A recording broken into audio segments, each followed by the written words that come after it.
coming up live on tonight's Find a Fortune.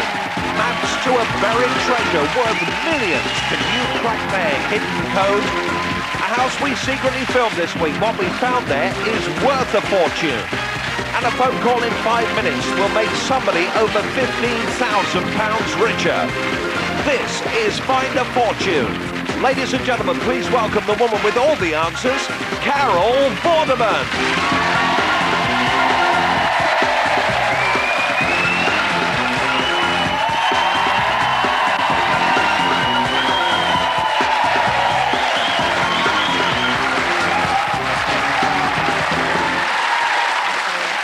Friday night, it's 8 o'clock, we are live, we are Find a Fortune, and as I hope you know by now, there is only one thing we want to do on this programme, and that's to make you rich. Here to help me to do that are Tris Payne and Jane Harvey. If either of them mentions your name, there's a whole lot of money coming your way. Richard Orford and Lorne Spicer are at the Brocket Arms in Luton tonight. Hello, you two. And if you want them to value something you've got at home, then get on down there. And I have 3 phone calls to make tonight, and in 2 minutes I'll be making my first call. If your number is on this card, you will be thousands of pounds richer. But first, Tris. Thanks, Carol. OK, I am looking for a man.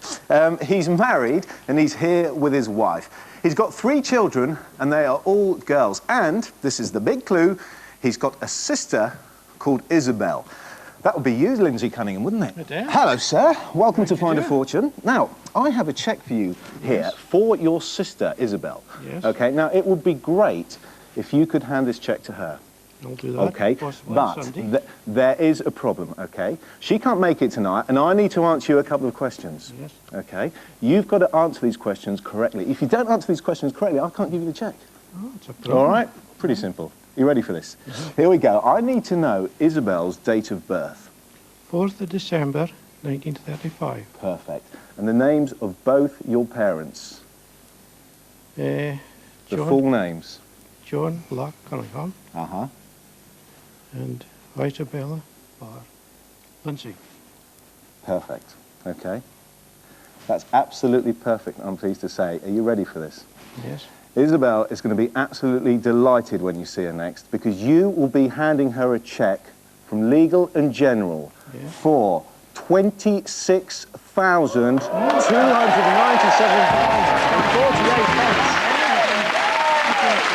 Fantastic.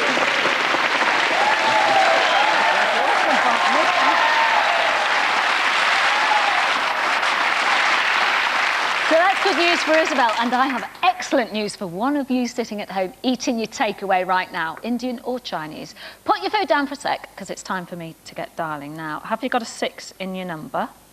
What about a 5? As if you have, it may be you I'm phoning, or it could be a friend of yours on a hoax call. Let's hope not. Is your phone about to ring? Will it be me on the other end? Hello? Oh, hello. What didn't even ring? Hello, is that Judith Humphrey? No, it's Katie. Hello, Katie. Is Judith Humphrey there? Yes, she is.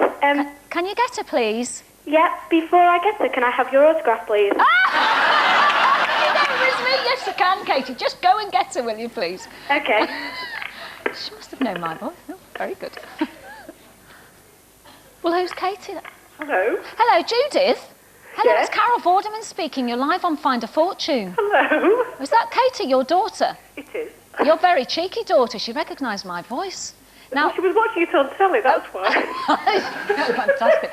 Now, obviously, if you watch Find a Fortune, you know we're very good at finding money and finding people, don't you? Correct. Yeah, well, we found something of yours, Judith Humphrey.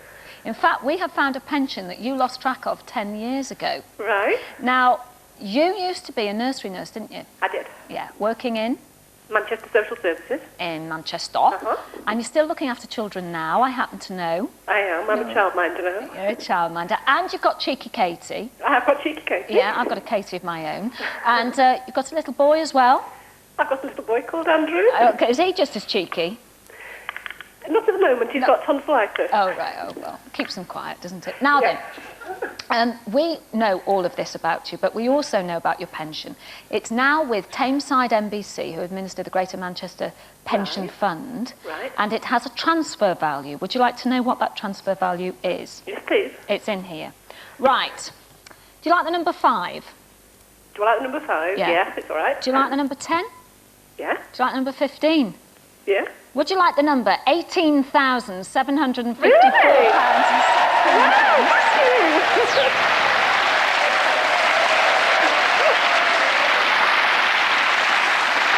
That's a very nice number, Judith, isn't it? That's a very nice number. And that's all yours. Thank you very much. Nice to talk to you, Judith. Thank you. Bye.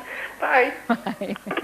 Hey, well, that's money for Isabel and money for Judith. And I have 2 more phone calls to make tonight. If it's your turn, then you'll find yourself thousands of pounds richer too.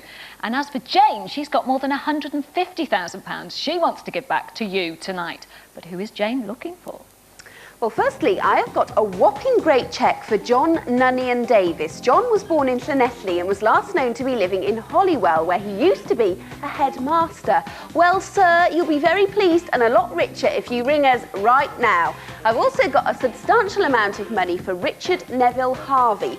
Richard was born in Nottingham and was last known to be living in Birmingham. If you're watching Richard, or if any of you know him, tell him to get in touch. We're also looking for Emmanuel and Gloria Sylvester. Now, we know that they used to live in Thornton Heath in Surrey, where Emmanuel worked in sales and Gloria was a secretary. And take a little look at these crystal birds here.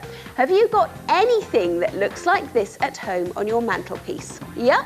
Well, keep watching because it might be worth a fortune.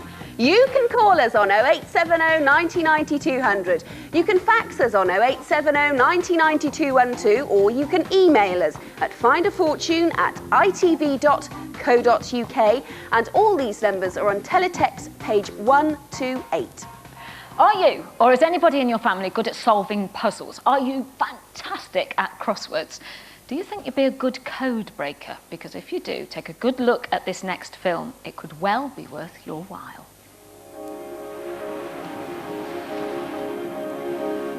This story is about cracking a code that leads to buried treasure. It used to belong to a notorious buccaneer, Captain William Kidd, and the only clue to its whereabouts are 3 maps that no one has been able to decipher. In other words, as far as we're concerned, the treasure is still out there. Captain William Kidd was born in Scotland in 1645. One of the most famous pirates of all time, he amassed a fortune estimated to be worth £70 million in today's money by plundering ships. Like all good pirates, he buried his treasure and drew maps to make sure he didn't forget where it was. After Captain Kidd finished his maps, he hid them in secret compartments in his belongings because he really didn't want anyone to find them, and nobody did for 200 years. The first person who had a chance to crack the code was Hubert Palmer. In 1939, he bought a bureau which had once belonged to Captain Kidd. One day, one of the wooden runners became loose, and inside he found a small, simple map of an island marked with an X. And we all know that X means treasure. Hubert spent the rest of his life buying things which belonged to Captain Kidd, and after thorough searches, the secret compartments found 2 more maps. All 3 maps appear to be of the same island. 2 of them clearly state it's in the China Sea, but there are more than 80 islands in the China Sea of the same description. One of the maps even gives longitude and latitude points, which should, in theory, make things easier. And things get even more complicated when you take the longitude and the latitude and put them together, and the point that you find is somewhere in the middle of Africa, which is quite a long way from the China Sea. So what's going on? In our searches, we found a man called George Edmonds who's been trying to crack the maps for 15 years. You would think, just by looking at the charts, that all the information is there to go and find the island and dig up the treasure, but it's not that simple. The information is there, but I think it's hidden within a very clever code. Now, we have got the maps, and we're happy to give them to you at home to see if one of you can crack the code. Let's say one of you watching at home reckons you know where this island is. But what about the actual treasure? Well, although George won't tell us everything he knows, he is prepared to give us a few clues. My theory is that if you draw a horizontal line between the two little circles that appear above the word Rex, and then a vertical line through the middle, that takes you through the A in China, a series of O's, and exactly through the T in Turtles. And that's where I believe the treasure is. T marks the spot.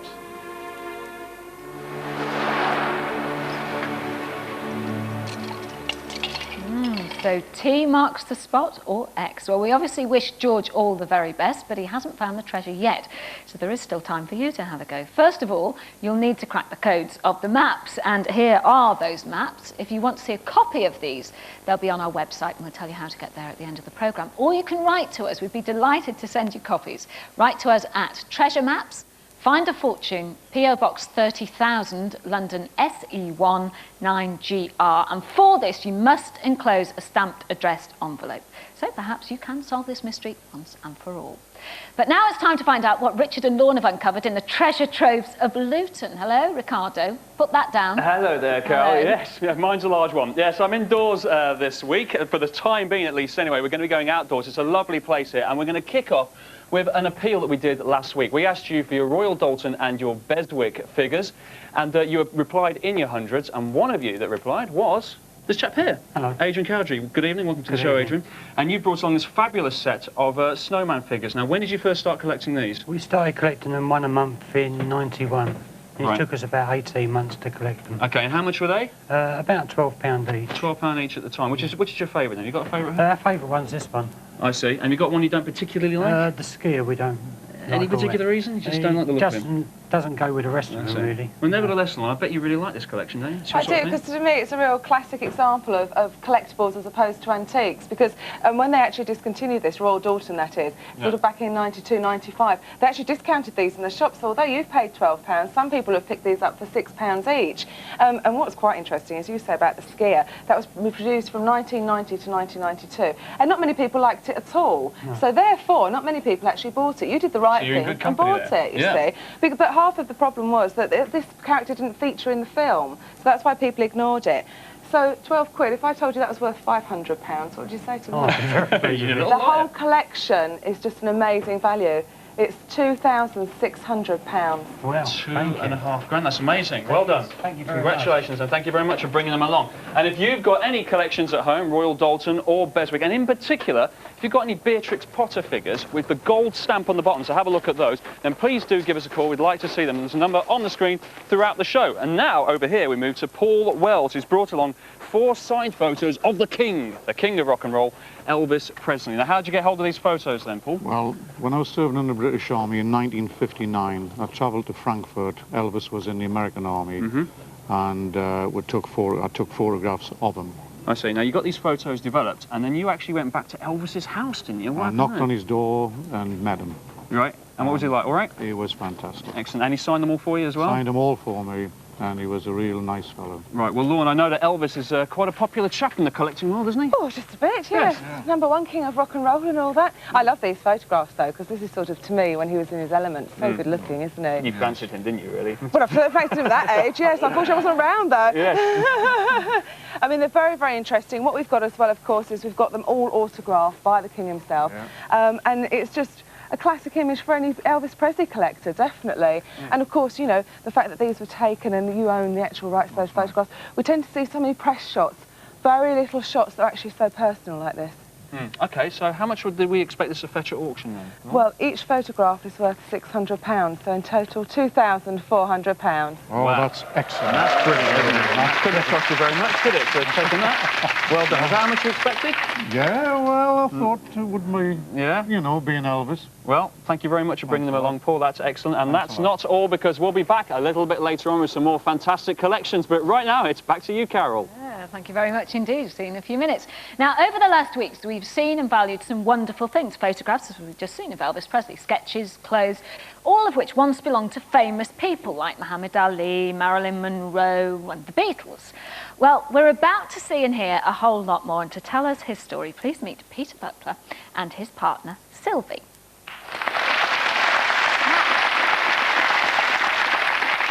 Your story is about a wild man. In fact, he's probably the wildest man of rock. And you've got a marvellous story to tell us, so I want you and Sylvie to come with me on the sofa, if you will.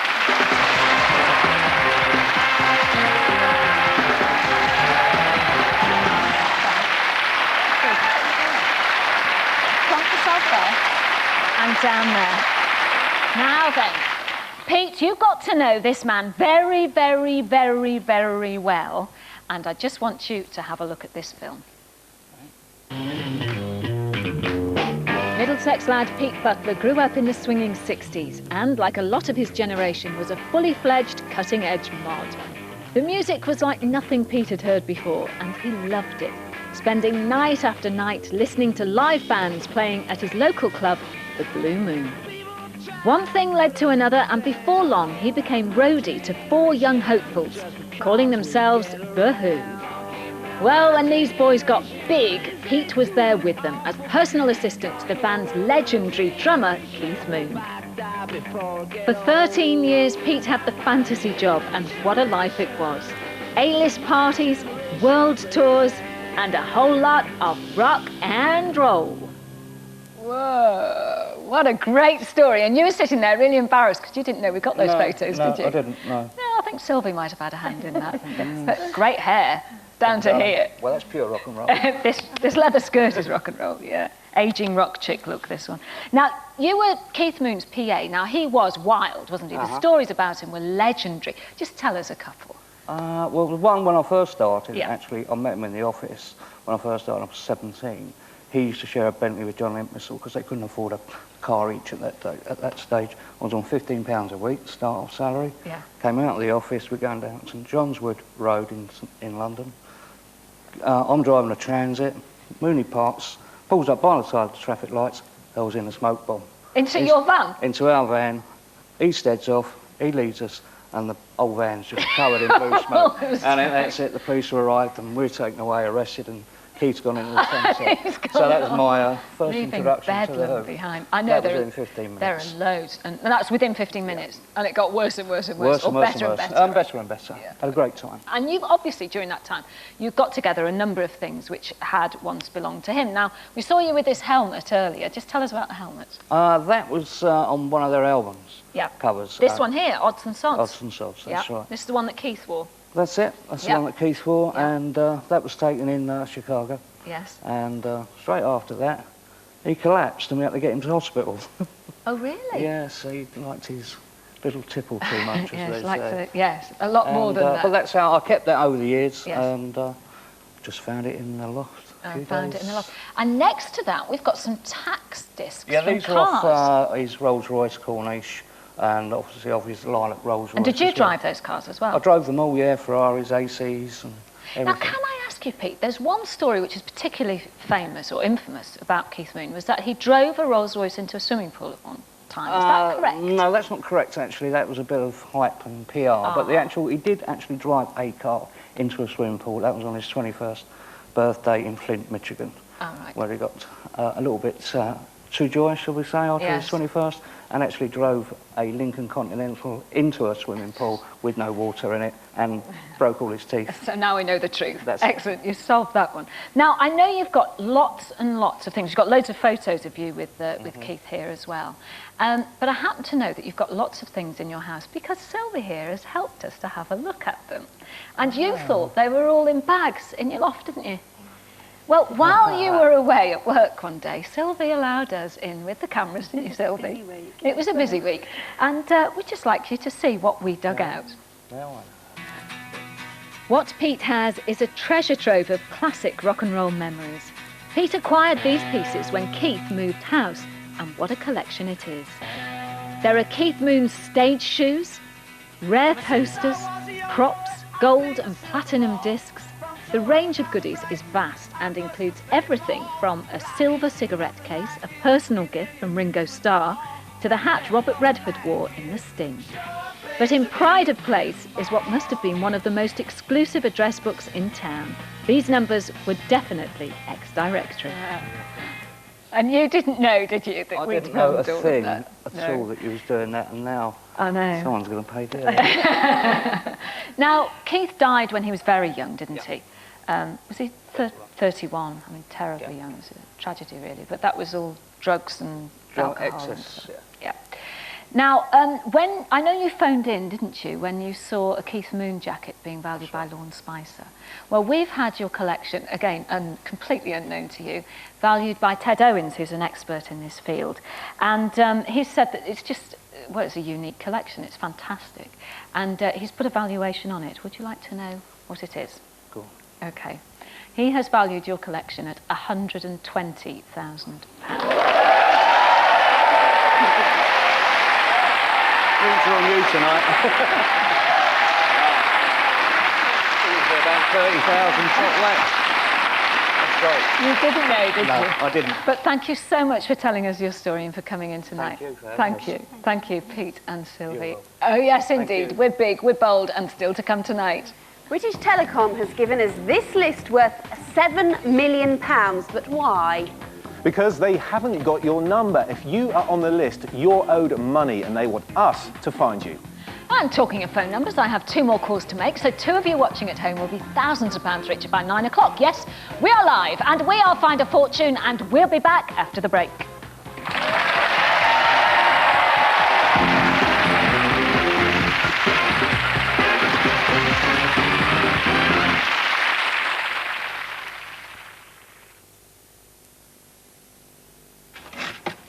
Defrosting can be a big problem with fridge freezers. But with this one from Zanussi, no problem, because it's frost-free. That's common sense.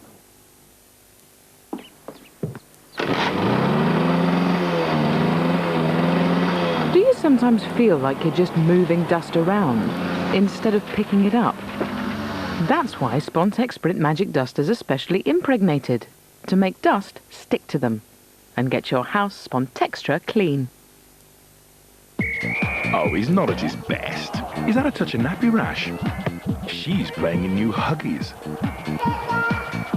The new Baby Soft liner has improved Huggies protection against nappy rash by an average of 40%.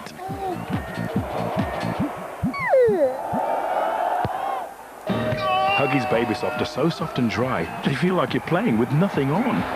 Tackle nappy rash with Huggies. He's moved to new Huggies, now a better way to play.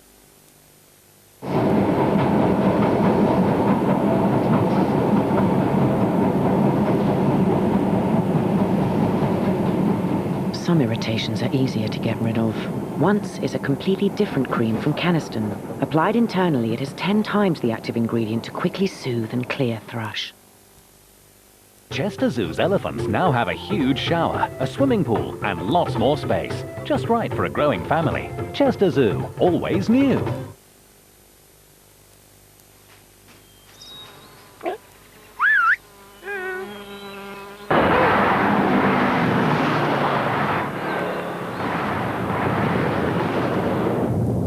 With the opportunity to win up to £250,000, you've got a better chance with Thunderball.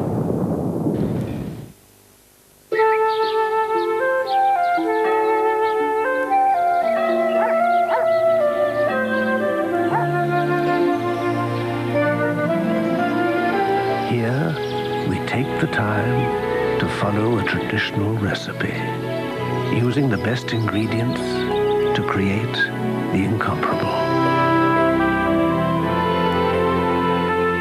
Werther's Original.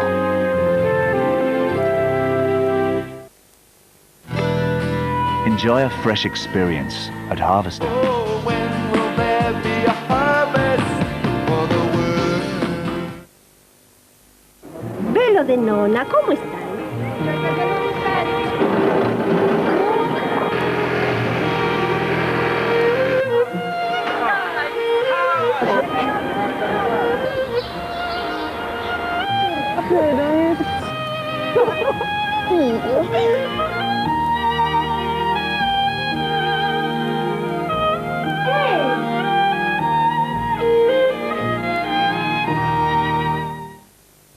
Yo, first of all, who wants to buy a skeleton? Yeah, we'll have that. So many people in such a small space, and all this bacteria flying around, so 90% of people will get a cold of some sort. They're young, they're dedicated, they're students at the Welsh Med School. A new 6-part real-life series on HTV soon. Late night nuts and bolts, Mondays and Fridays at 11:30 on HTV. Will you be allowed to stay up?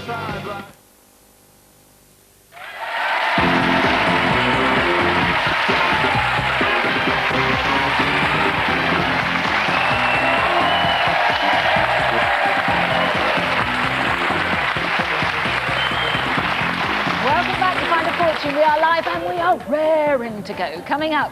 If you've got any crystal at home, we're looking for some, and if you've got it, it'll certainly make your bank account sparkle.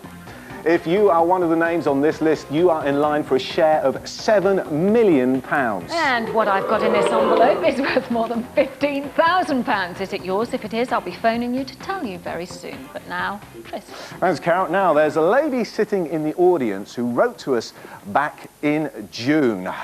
That would be you, Susan Grubb, wouldn't it? It would, wouldn't it? Now, listen, tell me first of all, why did you write to us back in June? To see if you could find my pension for me. So you lost your pension? Yeah. OK. Well, we are good at finding lost pensions. We specialise in that. OK. Now, it was quite complicated finding your pension, though. I'll tell you why. You used to work for a company, an electronics company in Fife in Scotland. 18 years ago, you were made redundant from that company, weren't you? OK, well, we traced your pension back to that time. Your pension was taken over by a company called Towers Perrin in St Albans near London. All right, I'll get straight to the point, because I don't want to keep you in suspense any longer at all, do I? It's not fair, is it? No, it's not. You want to know what your pension is worth. All right. I'm pleased to say your pension now has a transfer value of £9,169.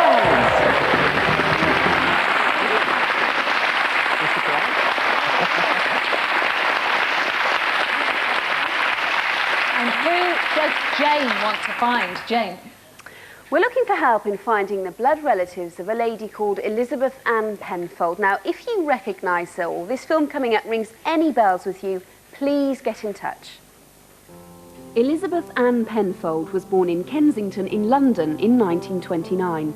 Later, she lived in Kilburn, West London, and for over 25 years shared her house with Victor Variloni.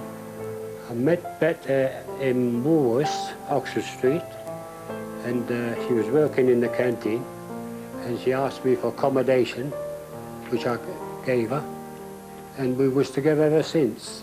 Elizabeth was a very private person, but over the years she and Victor became firm friends. Bet had 3 brothers, but she never mentioned names. Last year, Elizabeth died, leaving 2 bank accounts worth a substantial amount of money. We need your help to find Elizabeth's brothers. Take a good look at this picture. Were you at this wedding? Might you be related to Elizabeth? Or do you recognise anyone here? If so, you could be the key to reuniting a family.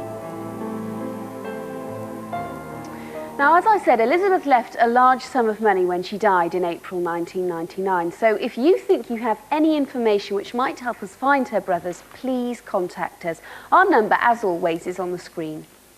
Don't forget, if you want to find out if this is for you, keep your phone line free, because you could be a whole lot richer in just a few minutes' time if I phone you.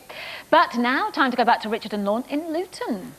Hello, sir. Thank you very much, Carrie. Yes, welcome back to the Brocket Arms here in Ayotte St Lawrence. We've seen some fantastic collections over the last few weeks, and it's amazing what keeps turning up. I mean, look at this, for example. This has been brought in by John and Betty Gibson, who worked with the royal family over a number of years, and you brought in some of the items from your collection. So good evening to you both. Now, Betty, which members of the royal family did you actually work with?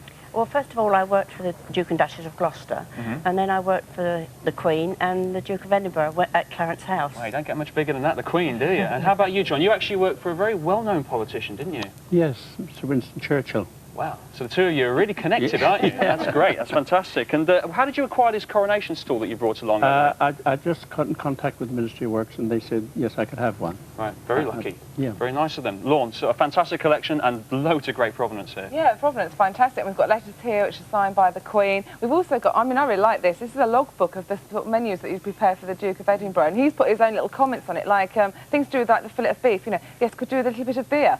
Right, OK. Winston Churchill natural stuff, of course, is really popular at the moment. There was a big sale at Bonham's a couple of years ago, and this stuff's just rocketing through the roof. So it's a very nice collection and some very personal items that you're unlikely to ever come across again. OK, well, let's talk some cash here then. How much would this fetch at auction, Lorne? Well, starting with the coronation stall, I mean, that's £400 to £600. The collection that relates to Winston Churchill, that's £1,000. And in all, I would expect this to go for anything between £3,500 and £5,000. Wow. Oh, brilliant. Heavens above. Congratulations. Thank you very much indeed for bringing that along. Lovely collection, that. Thank you very much. Lovely collection, lovely setting. And of course, this is where George Bernard Shaw lived for 40 years until he died in 1950. Yeah, and also his stuff, if you get a signed book by George Bernard Shaw, it's about 750 quid. OK, so keep an eye out. We might find a book lying around here somewhere. OK, well, that brings us on now to this collection here of photos of a very well-known historical figure. It's been brought in by Rod and Eve Bridger. Now, Eve, you contacted the show. What exactly are they? They're photographs of Thomas Lawrence. Thomas Lawrence, Lawrence of Arabia. That's OK, right. then what's the story behind them then? Rod? Well, the gentleman in this side is my father, and he was a steward on board the Rajputana in 1929. And Lawrence was escaping from the press and being brought out of India. And my father was put as his steward. Wow. And he was his steward all the way back to UK. Your father must have been quite a steward, because Lawrence of Arabia didn't like to be photographed at all, did he? And Lorne, there's also a note and there's a signature as well, but it's been signed R.S. Shaw. What's that all about? Yeah, well, that's very interesting, because he was sort of travelling incognito, wasn't he? So he actually went by the name Shaw. Now, what's quite interesting about this is I understand that you also got the 7 Pillars of Wisdom book, but that was lost during the war, so it's a shame we haven't got that. But nevertheless, as you quite rightly said, he doesn't like to be photographed, and we've only just seen these for the first time, because your father honoured that promise, didn't he? Did, yeah. And as a collection today, this is a very nice collection. Right. You could expect £2,000 for this. Wow. Not bad for a few photos. Yeah, been raining in the door for a long time. Well, a piece of history you've got there, and it's worth a few bob as well. Thank you very much for bringing that along. And that's not all. We'll be back again a little bit later with some more fantastic collections, but right now it's back to you, Carol. Thank you. We will see you later. Thank you, Richard and Lorne. Now, here on Find a Fortune, we like nothing better than a surprise. And yesterday, Tris took one of his golden envelopes and paid a surprise visit to someone who's in our audience tonight. Where is she? Yes, it was Linda Topot, wasn't it? And this is what happened. I've come to Harrogate to find a lady called Linda Topot because I'm going to surprise her with a great big cheque. Now, she doesn't know I'm coming, but I know she's just gone inside this gym, so let's go inside. Hello, you Linda? You are? I'm Trish Payne from ITV's Find a Fortune. Oh, no. How you doing?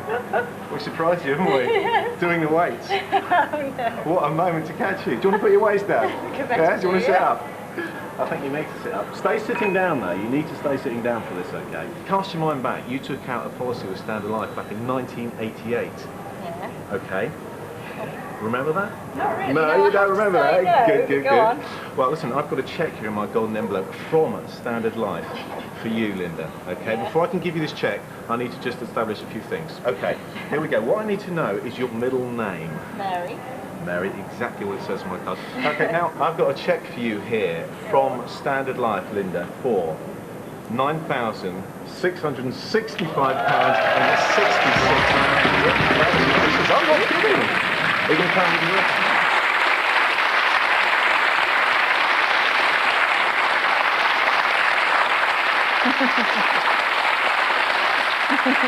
Well, that was a nice surprise. Good job you had a makeup on there, Linda, I think. I wouldn't have done in the gym. Anyway, Jane's been busy tonight, so who is next on her list?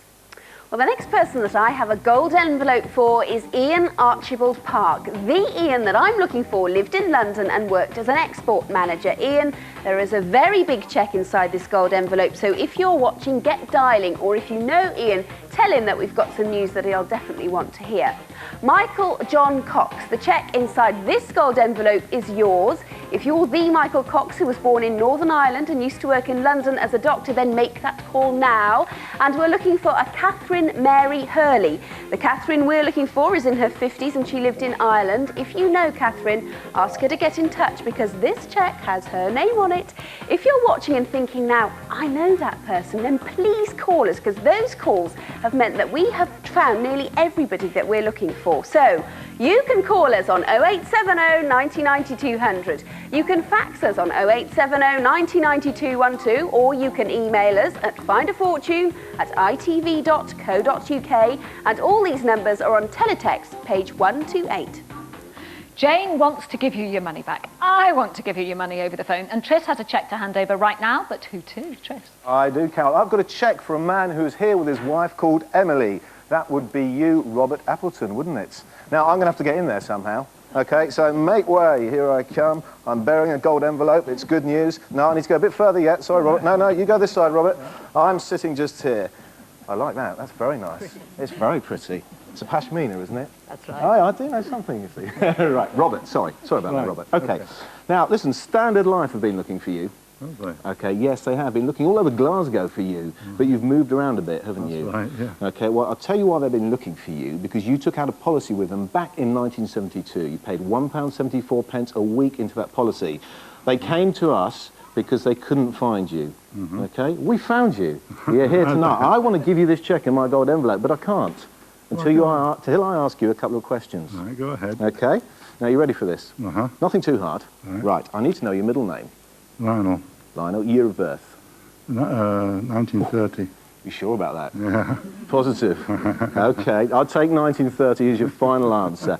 Now, listen, I know you're going on a coach trip on Monday, aren't you? That's correct. Where are you off to? Just round the north of Yorkshire. OK, well, have a good time. I've got some spending money for you here. £6,267.44.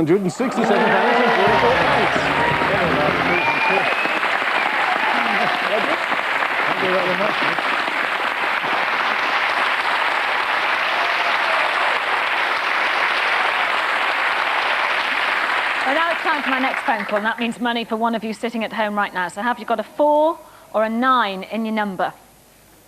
Is your telephone about to ring? Will it be me on the other end? Hello? Hello, can I speak to Tony Turner, please? You are speaking to him. Hello, it's Carol Vorderman speaking from Find a Fortune. Hello, Carol. Hello, Tony Turner. Where are you right now? I'm in my girlfriend's house in Barmouth. Oh, are you now? Now, Tony Turner, I know a few things about you. You used to work many years ago for British Rail, didn't you? I did. What did you do? I was a train driver when I finished. Oh, a train driver. Was it exciting? It wasn't too bad. Oh, right. Now, at that time, you paid a pension, didn't you? A British Rail pension. I did. Yeah.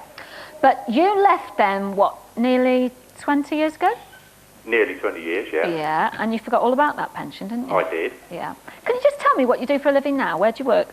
I work for Tesco's in Bangor. Oh, do you? Right, OK. Well, I've got a big surprise for you, and probably everybody who's working with you. This pension we've tracked down, you see, have you any idea how much the transfer value is worth? Nothing at all. No. Well, think of a number. Go on, think of a number, Tony. I like this game. Go on. 7. 7? What? No. What about £17,100 and 25 pence? I don't believe it.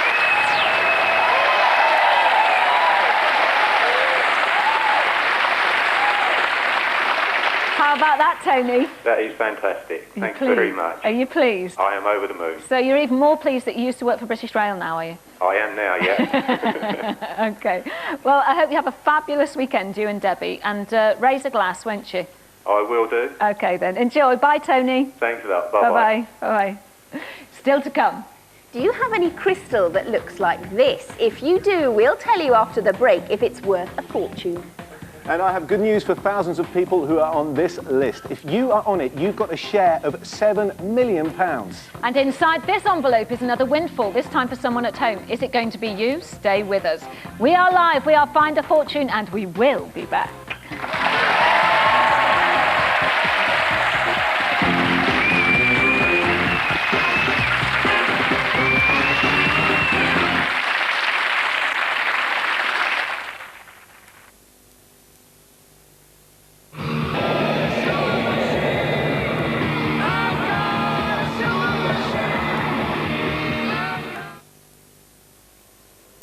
At PC World, we've helped even more people choose a new PC, more than anyone else in Britain. And of course, the more of you who join us, the more we can hammer down on prices.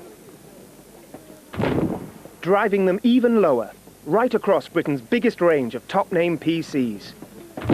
That's why you're sure to find the perfect PC for you. That's PC World. Where in the world? PC World.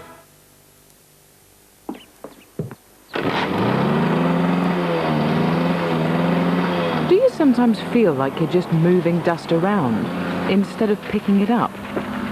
That's why Spontex Sprint Magic Dusters are specially impregnated to make dust stick to them and get your house Spontextra clean. At Arthur Llewellyn Jenkins, you can buy this fabulous sofa. At Arthur Llewellyn Jenkins, you can buy this super table. At Arthur Llewellyn Jenkins, you can buy this wonderful bed. I say, chaps, hang about. At the Arthur Llewellyn Jenkins furniture sale, you really can pick up some marvellous bargains. And it's on now. Arthur Llewellyn Jenkins furniture sale. Don't miss it. At the MFI August sale, you can really home in on value with an extra 10% off sale prices. And on selected ranges, MFI will double that. All backed up by a 20% less than the rest guarantee on kitchen and bedroom sale prices. The MFI August sale. Values home for good. The late night sound of Tony Blackburn, and I've got a request here for Judy Thompson of Lewisham, and she wants to go to Tooting. Sensational! All good things come to an end, like crisp golden wedges back now at McDonald's, but only till September the 5th. The lines are red hot tonight, and it's Sharon from Catford. The new album from The Cause will take your breath away. In Blue features 15 sensational songs, including the studio version of their smash hit Radio, and the heart-stopping new hit, Breathless. In Blue, the superb new album from The Cause. It's big, it's huge, it's enormous. The Leaks Genuine Sale ends this weekend. At PC World, people really do count. Because more people shop with us, we can have more people to help you. We've PC clinics in every store for advice, upgrades, and our complete PC health checks to keep your PC in peak condition for life. And we're still stamping down on prices. Before and after you buy, you can count on us. Where in the world? PC World.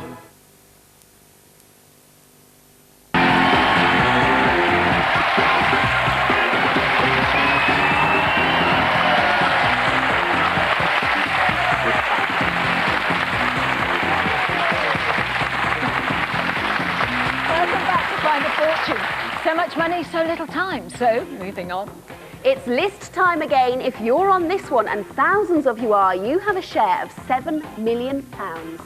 And take a look at this lot. They have all got money coming their way too. And make sure your phone line is free in 10 minutes' time, because I might be calling you. Now, over the last few weeks, we've told you about treasures thousands of you have at home, which are worth a small fortune, and you didn't even know. We've seen and told you about Beatles albums, Harry Potter books, and even comics. So what do we want you to look for in your house tonight, Jane? Well, we're looking for crystal, Swarovski, I can't say it, Swarovski crystal to be precise. So if you've got something which looks like this sitting on your mantelpiece or in a cupboard, you'll want to pay very close attention to what I'm about to tell you. In 1976, Swarovski started producing crystal animals and objects, and they are now highly collectible. This paperweight, for instance, is called Carousel, and it was very popular, so quite a few people will have one of these. You probably will have paid about £49 for yours. Now take a look at how it catches the light. And if the colour inside yours is greeny blue, like this one, it must be greeny blue. Your Carousel paperweight is now worth £800.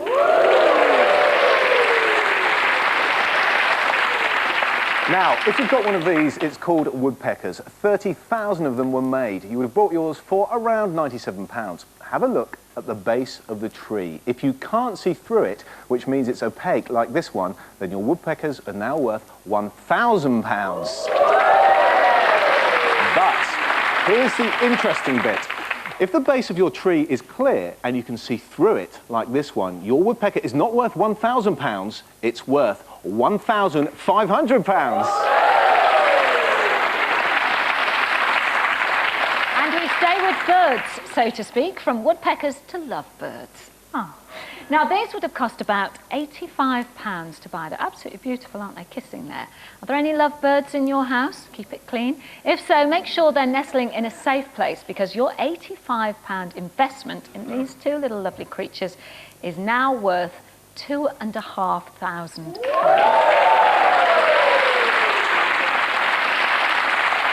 So, our message to you, as always, is get rummaging. Now, you know these lists we're always telling you about? We've had everything from gold mines to British gas shares. But let me tell you, the one list that's really caught your imagination is the list we gave for builders from the Building and Civil Engineering Benefits Scheme. Now, there are 7,000 names of builders on the list, £10 million in the fund, and we have been absolutely swamped in the office with letters. Now we are, and I promise we really are, digging our way through every single one of them and checking them, and we're thrilled because we're getting some fantastic results, and to see some of those results, over to Tris. That's right, Carol. Some of the people who have written in are here tonight, and I have got checks for them. I have got loads of texts, starting with Fred Webber. Congratulations, well done, well done. Robert Horton, well done, sir. Yay. Reg Ellis, well done to you, Reg. Thank you very much. Ron Travel, yay, well done, Ron. Joseph Baldwin, well done, Joseph, well done. The checks keep on coming. Alan Thomas, well done, Alan. Enjoy it. Don't spend it all at once, will you? John Wolves, there you are, John. Congratulations, mate. And finally, Terence Ship. There you go. Well done. Thank you very much.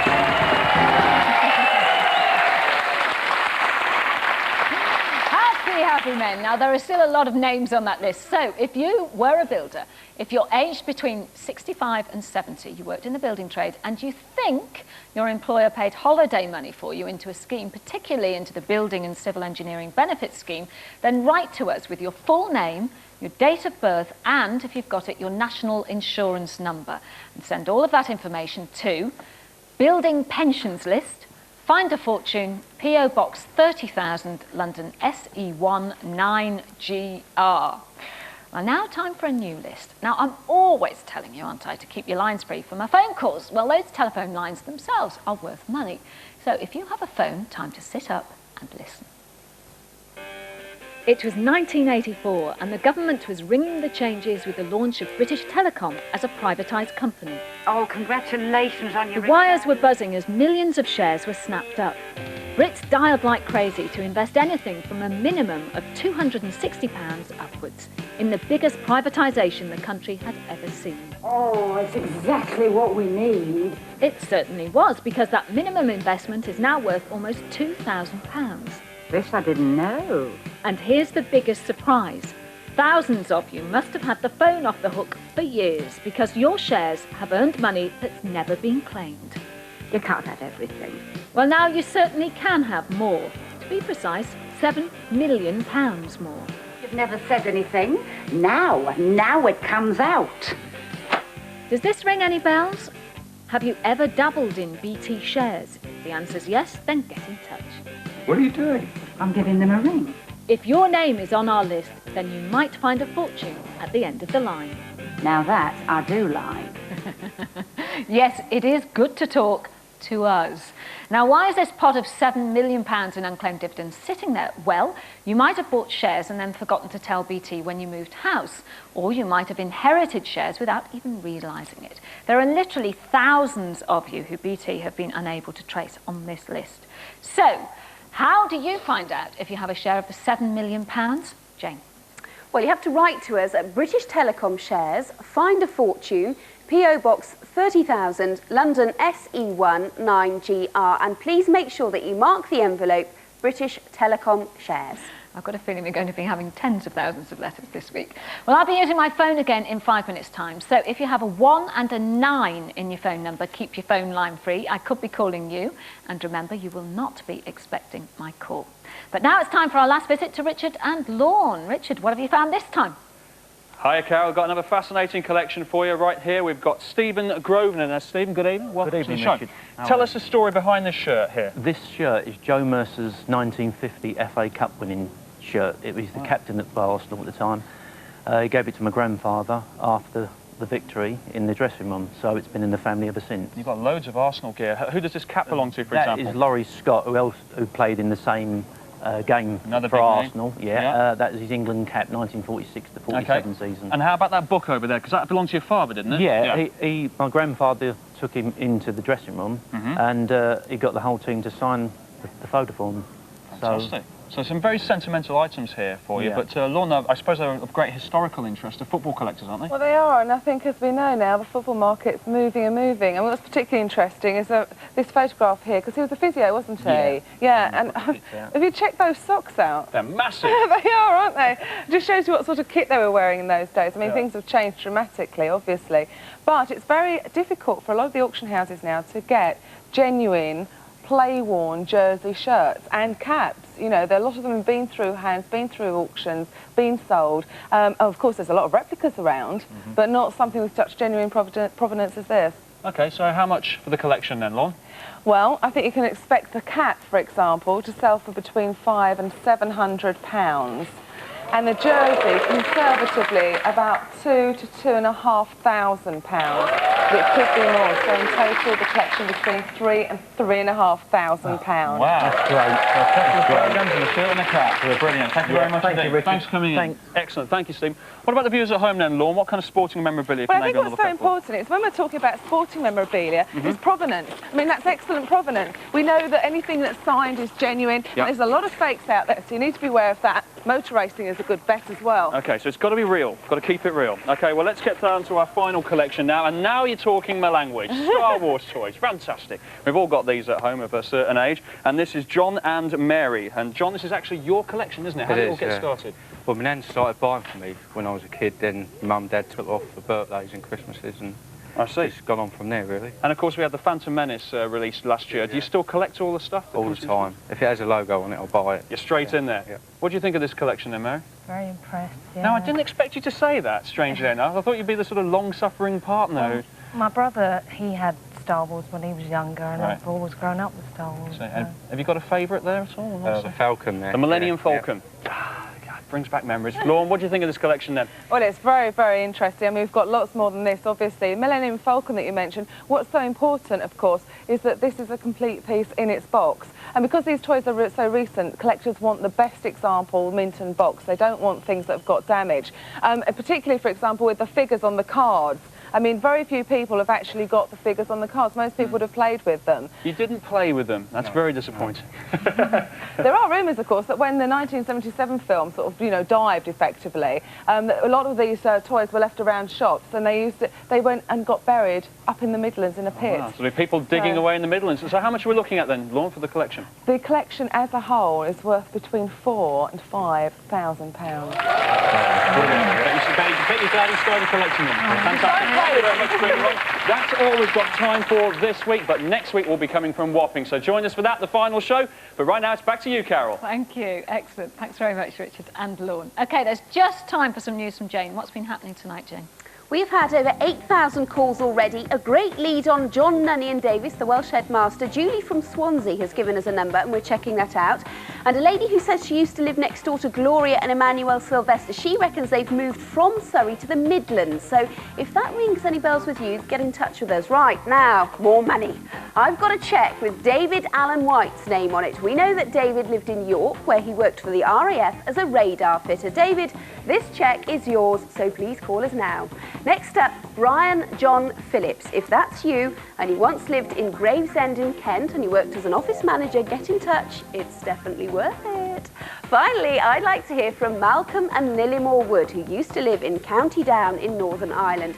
We know that Malcolm was a university lecturer, and there is a cheque here just waiting for you, so get dialing now, 0870 90 90 200, or you can fax us on 0870 90 90 212. Why not email us at findafortune@itv.co.uk, and all these numbers are on teletext page 128. Yes, keep your phones ringing. Keep phoning us in with all of that information. It's time again for my phone call. So I'm dialing.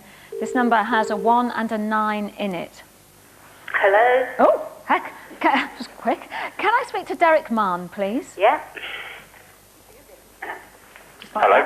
Hello, it's Carol Vorderman speaking, Derek. Hiya. Hello, you're on Find a Fortune. I know, I can see you on the teller. Oh, you can say hello. Are you waving? Yep. Hello. Do you like my jumper? She's lovely. Never mind, never mind. Anyway, I want to know, can you tell us, where were you working 15 years ago, Derek? AJ Homers. AJ Homers. And what did they do? They were manufacturers of... They used to make petrol tanks. Petrol tanks. Now, when you worked there, I happen to know that you paid into a pension scheme. Is that right? Yeah. With the TSB. Sure. At the time, they were called the TSB. Now, you left Homers after a few years, didn't you? Yeah. And you moved house. Yeah. And that's when you and your pension kind of lost track of each other. That's right. Because Lloyd's TSB, because there was a merger, they've been trying to find you. Yeah. Well, we've tracked you down and we now know a little bit about you because you're married to Debbie. That's right. And you've got how many children? 3. How many? 3. 3. And Yeah. what are their names? Tanya, Siobhan, and Adele. And are they good? Sort of. I bet they're lovely. And do they love their dad? Of course I do. Yeah, daddy's girls. Now, what do you do for a living now? I'm a security operator at the NEC. Yeah, and you work nights, don't you? Yeah. Yeah, okay. Now, this pension has a transfer value, and I'm going to tell you what it's worth right now, okay? You ready for this? Yeah. Your pension from all of those years ago is now worth £7,938.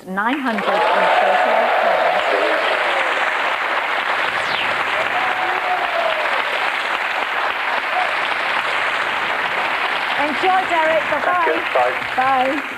Well, that's it for this week. Another busy night, but now, thanks to you, there are people richer in the studio, people richer at home, and even in the gym. And there's plenty more money where that came from. So we'll see you at the same time, same place next week. It'll be our last show of the series, but it will be a biggie. Coming up on ITV, Flights from Hell at 9 and Tarrant at 10. Until next time, have a fantastic weekend. Bye-bye.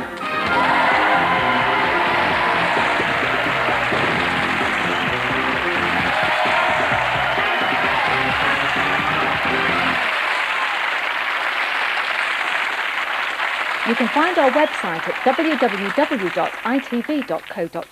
Just click on Find a Fortune on the menu. A Find a Fortune booklet will be available from the end of August with details about all of the subjects covered in the series. To order your copy, just dial 090 7150 7150 and complete an 80-second phone call which will cost £2. This call covers the cost of the booklet. Me, I suppose you mean? No, I mean all the unfortunate souls who want to watch this rubbish.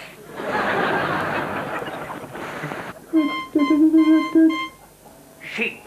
Who would have thought these decent, hard-working, law-abiding creatures would ever be capable of this? You find it hard to believe?